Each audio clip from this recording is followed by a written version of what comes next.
அப்படிங்கிறது நாலடியாரோட சிறப்பு பெயர். அது மட்டும் இல்லாம இதுல இருக்கக்கூடிய மொத்த பாடல்களின் எண்ணிக்கை அப்படின்னு பார்த்தோம்னா மொத்தம் 400 பாடல்கள் வந்து இதுல இருக்கு.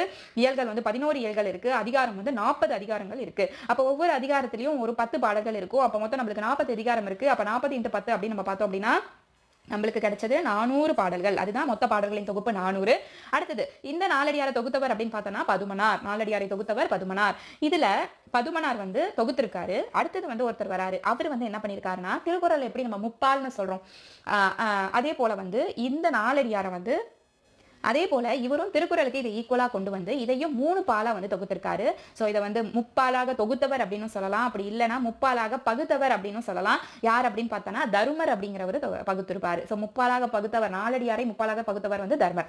இது வந்து இம்பார்ட்டன்டான கொஸ்டின். அடுத்தது ஒரு இம்பார்ட்டன்டான கொஸ்டின் பாத்தீங்கன்னா 15 கீழ்கணக்கில் உள்ள இப்ப இது வந்து 15 கீழ்கணக்கில் கேட்டாச்சு. உங்க கொஸ்டின் பாயிண்ட் ஆஃப் வியூல எப்படி கேட்பாங்க அப்படின்னா நாலடியார் எந்த நூல்களுள் ஒன்று?